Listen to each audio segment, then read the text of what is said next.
Dear Disclaimer, today I want to talk about mental health. I know that it's not exactly the happiest topic ever, but I do think it's important to talk about. And I'm not sure how much or how little I've talked about my own personal experiences on this channel, but I do think that, I have this platform and I should use it. I don't claim to be an expert, and I do think you should try to get as much accurate scientific information as possible. So if you can take 5 or 10 minutes to look that stuff up online, I suggest you do so. But I just want to share my experience and hope that it is a benefit to somebody else.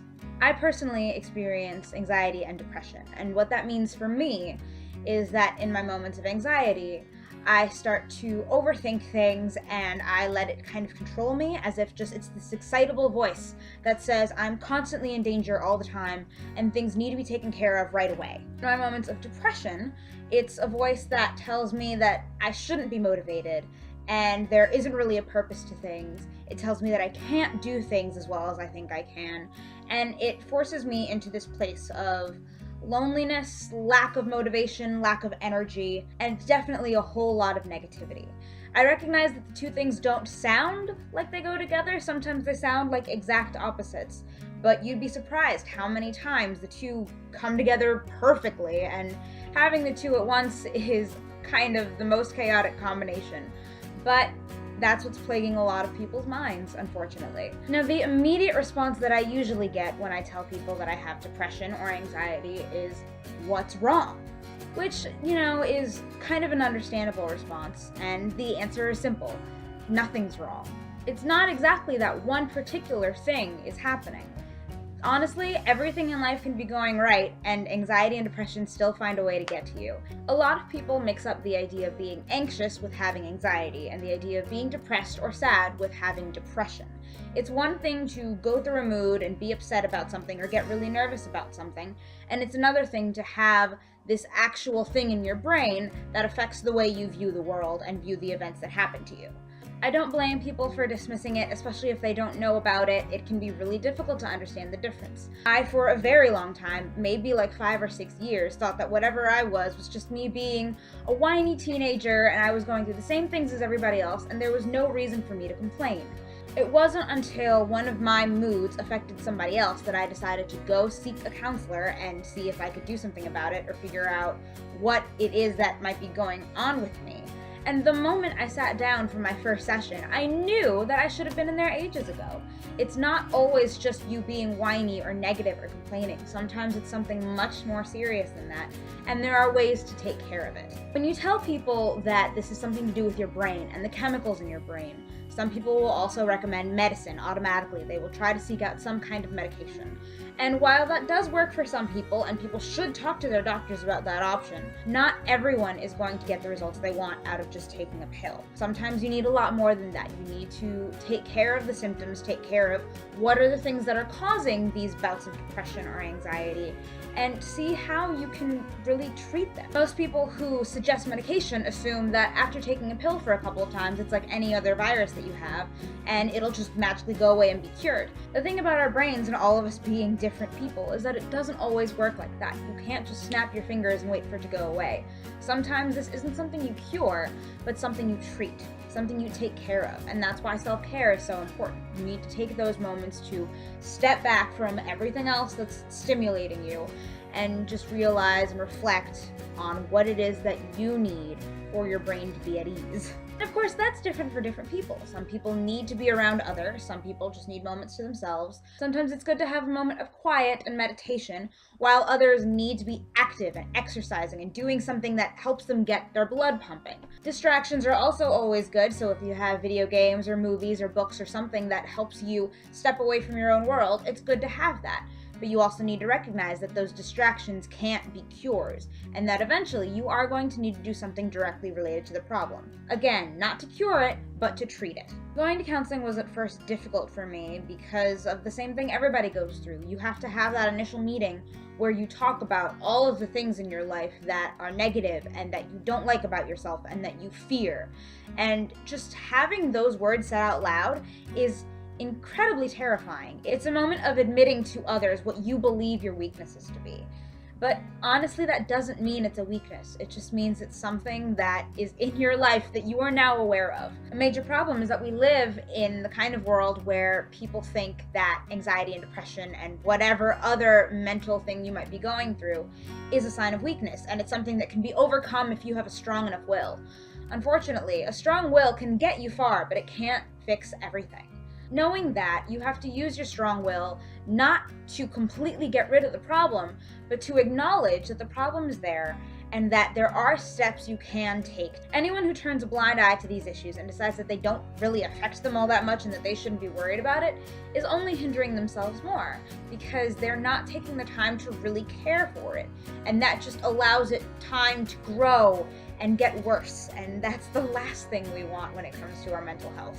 I have been doing some form of counseling or therapy for a little over a year now. It has been immensely helpful for me to have the time to talk to somebody else about my issues and not have that judgment there, but to know that they are 1,000% there to help me out, to hear what I have to say, and figure out what is the best way for me to treat my own anxieties and my own depressions. There is really no harm in going and talking to a professional about it.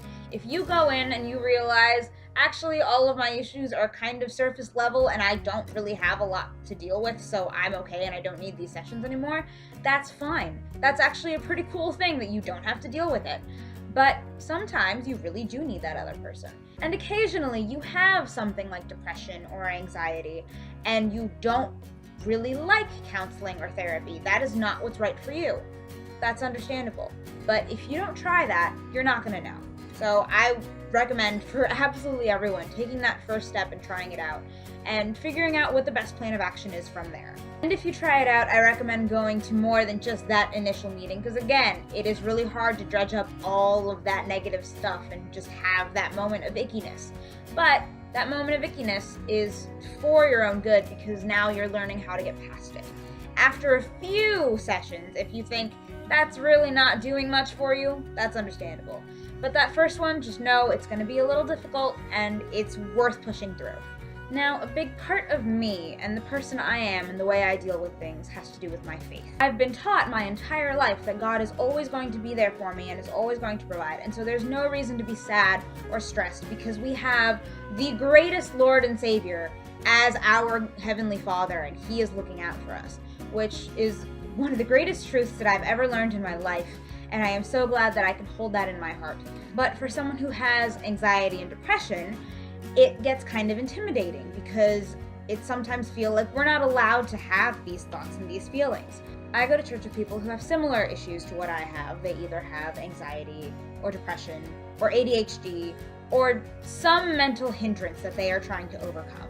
I can't tell you how many times we've all sat through a class together where our teacher is talking about how we shouldn't be depressed, and it's sad that some people in this world are so depressed because they don't know that God is there for them and that God is going to fix everything and He controls it, so we have nothing to worry about. We have left those classes honestly being each other's greatest support system and reminding ourselves He doesn't mean us. He's talking about people who just are negative for no reason, because there are people like that. There are people who actively choose to be pessimistic and not get their hopes up, and they see the world as a worst case scenario. Those people are making a choice that does tend to make things more difficult for them, and it's unfortunate that they have to make that choice. But anxiety and depression are not a choice we make, it's something we live with. This is another one of those situations where you have to be able to separate anxious from anxiety and depressed from depression. It's important to know what something is or how severe something is in order to know how to go about it. There were times when I felt guilty about my anxiety. I thought, maybe I don't have enough faith. Maybe I don't believe in God enough. Maybe I am trying to take too many things into my own hands and in my control, and I'm not allowing God to do His work in my life. What I have to keep reminding myself, and what I hope others are aware of, is that these are things that we live with because God chose to give them to us. He is never going to give us anything that is too impossible to overcome or that is too much for us to handle. And He is with us every single step of the way. I will not say that praying to God is going to cure my depression. I will say that having God in my life has saved me from myself when it comes to depression. I know people that are a lot worse off, unfortunately, and they don't really have anything to help them cope through those hard times. I know that I'm going to have those low points where I feel so upset and so scared and so negative, But I know that I'm not alone in those moments, because even if nobody else is there for me, God is. And maybe he's not going to just wave his hand over me and make all of the bad things go away, but he's going to hold my hand the entire way through. He is going to give me moments of light when I need them most. When I am letting my emotions control me too much, he is going to give me moments of wisdom and clarity that allow me to access the part of my brain that holds the logic and let that take over as long as it needs to. God would not have made me this way if it weren't for a purpose, if it weren't going to do some good in my life. And I genuinely believe that my mental illnesses are part of my testimony, are part of my example that I give to the rest of the world. I am not going to let anxiety or depression control me, and although they are part of my life, they are not every aspect of my life. I am much more than these illnesses. We all are. And I believe that these things are what have helped me get closer to God, because if it weren't for the dark times, if it weren't for the difficult moments, I wouldn't be able to experience the good that he has brought to my life. When someone tells me that they've been alone, or they felt lost, or they felt scared, I can tell them with absolute certainty that I know God is there for them. Not just because I've been hearing that my whole life in church, but because I've experienced it. In my darkest times, I have felt his presence. So I can say with 100% certainty that this is the truth. It's also given me a level of empathy and understanding for other people. I don't want to paint my church in a bad light at all, because they have been some of the most helpful people in my life when it comes to dealing with what's going on in my brain and helping me find ways to cope. I think the reason that I have heard so many times in class about how God should completely get rid of depression and anxiety is because these people who are teaching have not gone through it. They don't understand where the rest of us are coming from. They just kind of assume that being depressed means you're really, really, really sad and you don't know how to stop being sad. They don't understand that there's a lot more to it than that. So the way they teach us is very surface level and makes those of us who are going through something feel a little guilty or left out sometimes. I'm grateful that I have these experiences because now I know how to approach other people who are going through the same thing. I know that just saying God's gonna fix it is the easiest way to shut someone down and make them feel bad and kind of make them annoyed about being preached at all. It takes a lot more compassion and a lot more understanding and a lot more time to let that love and that warmth grow. Sure, it would be nice to live in blissful ignorance of the hardships that anxiety and depression bring. But now that I know, I can reach these people in a way that someone else can't. With my experiences, I have been given the ability to see somebody else struggling, go up to them and say, hey, I know what you're going through. I know you are not alone. I know a lot of people are going to tell you that it is so much less than what you actually feel. But you can be comforted in knowing that there is something going on and there is a way to care for yourself. And that self-care does not come easy, and it takes a very, very, very long time. But it's so worth it. And you have people, and you have a God who are looking out for you and showering you with love, and who are here to give you whatever support it is that you need. Yes, I have anxiety. Yes, I have depression. No, nothing's wrong. No, this has not put any strain on my relationship with God. In fact, it has made it 1,000,000 times stronger. Yes, I am doing what I have to take care of myself and to take care of my brain and the way it thinks. No, I don't expect it to poof and go away and be cured anytime soon. Yes, it is a part of me. Yes, I am stronger than my depression and my anxiety. Yes, you are stronger than your depression and your anxiety. No, not everyone is going to understand what you're going through. No, not everyone is going to understand the severity. Yes, there are people who do understand, and they are going to show you endless love and support for as long as you need it. For those of you who are in churches that are not as understanding or aren't as well informed, there are other people walking in faith who know what you're going through and who have got your back. Again, there are people who have said this so much more intelligently than I have, so much more eloquently than I have. I encourage you to watch other videos, read books, read little blurbs on the internet, even start at Wikipedia if you need to. Do what you can to find out more about these mental illnesses and what you can do to help them and support those who have them. And I want you to know that I'm gonna be okay. I recognize there's gonna be a lot of people now who don't really understand what I'm talking about, and they just hear the big scary words of depression and anxiety and are now scared for me. I'm so sorry, that was not my intention. All I can ask is that you trust me when I say it's gonna be okay.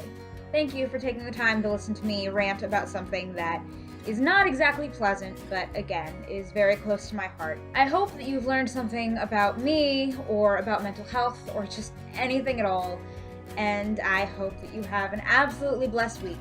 I will see you soon. Love, Sammy. My legs are falling asleep.